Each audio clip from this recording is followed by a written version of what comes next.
자, 여러분 한번 상상해 보세요. 대항해 시대가 딱 열리면서 신세계에서 어마어마한 양의 금과 은이 유럽으로 막 쏟아져 들어옵니다. 그리고 이 엄청난 부가 누구 손에 들어갔을까요? 바로 왕들이었죠. 왕들은 말 그대로 역사상 한 번도 본 적 없는 그런 절대적인 힘을 손에 쥐게 된 거예요. 교황? 귀족? 아, 감히 왕한테 덤빌 생각도 못했죠. 그야말로 왕이 곧 국가인 시대가 열린 겁니다. 그런데 말이죠. 이렇게 완벽해 보였던 시스템이 대체 왜 어떻게 무너져 내렸을까요? 바로 이 절대군주의 생각을 딱 한마디로 보여주는 말이 있죠. 아마 들어보셨을 거예요. 프랑스의 루이 14세가 했다고 알려진 말, 짐이 곧 국가다. 야, 정말 이 한마디에 모든 게 다 담겨 있어요. 왕의 말이 곧 법이고, 왕의 기분이 곧 나라의 분위기인 그런 시대였던 거죠. 그래서 오늘 저희가 던질 핵심 질문이 바로 이겁니다. 도대체 어떻게 한 사람한테 모든 권력이 다 쏠려 있던 진짜 신처럼 군림하던 이 절대 왕정이 와르르 무너질 수 있었을까요? 이건 그냥 옛날에 그랬구나 하고 넘어갈 역사가 아니에요. 우리가 지금부터 함께 파헤쳐볼 아주 흥미진진한 미스터리 같은 이야기입니다. 자, 좋습니다. 그럼 이제 본격적으로 한번 들어가 보죠. 이 미스터리를 풀려면 먼저 이 절대왕정이란 시스템이 도대체 왜 그렇게 강하고 왜 무적처럼 보였는지 그 힘의 근원부터 살펴봐야겠죠? 이 절대왕정이라는 거대한 성은요, 아주 튼튼한 두 개의 기둥이 받치고 있었어요. 첫 번째 기둥은 절대군주제라는 정치 시스템. 말 그대로 왕이 나라의 모든 권력을 혼자 박아지는 겁니다. 법도 만들고 세금도 걷고 전쟁도 하고 다 왕 마음대로죠. 그리고 두 번째 기둥, 이게 진짜 핵심인데 바로 왕권 신수설이라는 사상입니다. 이게 뭐냐면 왕의 권력은 신이 직접 내려주신 거다 이런 생각이에요. 와, 이거 정말 무서운 논리죠? 왕한테 반대하면 그건 곧 신한테 대드는 거나 마찬가지가 되는 거니까요. 그럼 왕들은 이런 막강한 이론을 현실에서 어떻게 구현했을까요? 바로 자신만의 툴킷, 즉 연장 가방이 있었기 때문입니다. 첫째, 강력한 상비군이 있었어요.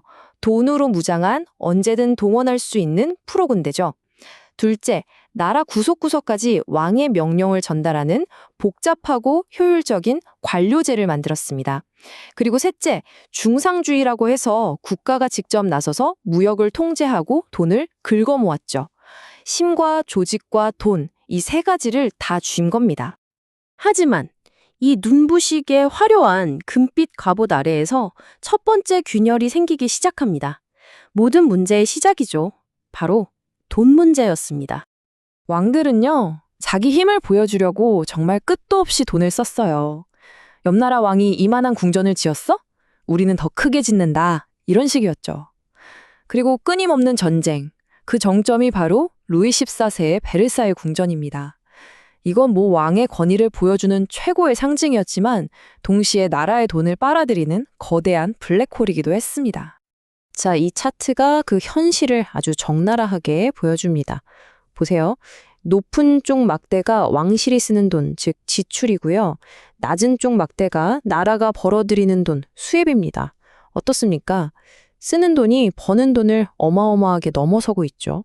이건 그냥 적자가 아니에요. 말 그대로 나라가 파산을 향해 폭주하고 있었던 겁니다. 자, 이렇게 재정이 바닥나고 있는 상황에서 두 번째 균열이 나타납니다. 이번에는 돈 문제가 아니라 바로 사람의 문제였습니다. 당시 사회에는요, 두 종류의 엘리트가 서로 으르렁거리고 있었어요. 한쪽은 태어날 때부터 모든 걸 다 가진 구귀족들. 대대로 물려받은 땅과 명예가 힘의 원천이었죠. 반대편에는 상업과 무역으로 막대한 돈을 번 새로운 부자들, 바로 부르주아지가 있었습니다. 나라 경제는 사실상 이 사람들이 다 돌리고 있었는데 정치에 참여할 권리는 조금도 없었어요. 돈은 내가 버는데 왜 저 사람들이 모든 걸 결정하지? 이 불만이 부글부글 끓어오르기 시작한 거죠. 그리고 이제 마지막 세 번째 균열입니다. 이건 어쩌면 가장 무서운 균열이었을지도 몰라요.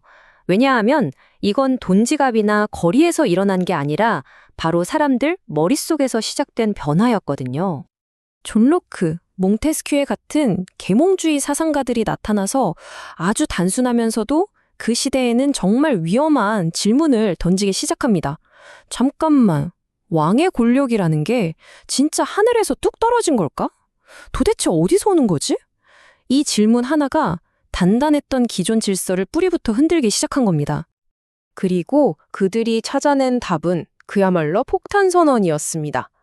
정부의 권력은 통치받는 사람들의 동의에서 나온다. 이게 무슨 뜻일까요? 왕의 힘은 신이 준 게 아니라 바로 우리, 국민들이 동의해줬기 때문에 존재한다는 겁니다. 와, 이 생각 하나가 수백 년간 이어져 온 왕권 신수설을 그냥 한 방에 무너뜨려 버린 거죠. 자, 이제 퍼즐 조각이 거의 다 맞춰졌습니다.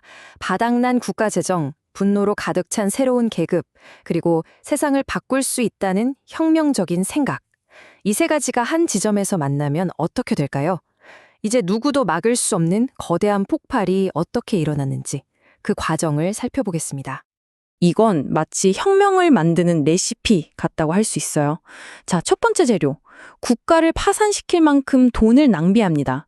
두 번째 재료. 돈은 많지만 권력은 없는 사람들의 불만을 최대한 키웁니다. 그리고 마지막, 결정적인 세 번째 재료. 이건 뭔가 잘못됐다. 우리가 바꿀 수 있다는 새로운 사상을 그 위에 확 뿌려주는 거죠. 어때요? 절대 권력이 무너지는 공식이 눈에 선하게 그려지지 않으세요? 결국 이 모든 압력이 더 이상 버틸 수 없는 임계점에 도달했을 때 꽝 하고 터져버린 사건이 바로 우리가 잘 아는 프랑스 대혁명입니다. 그리고 이 거대한 폭발과 함께 화려했던 절대왕정의 시대는 역사의 뒤안길로 사라지게 된 거죠. 이 절대 왕정의 몰락 이야기는 수백 년 전의 옛날 이야기 같지만 사실 우리에게 시대를 관통하는 아주 중요한 질문 하나를 던집니다. 권력이 한 곳으로 너무 과도하게 집중될 때 그 시스템의 붕괴는 과연 피할 수 없는 것일까? 여러분은 어떻게 생각하시나요? 한 번쯤 깊이 생각해 볼 만한 문제인 것 같습니다.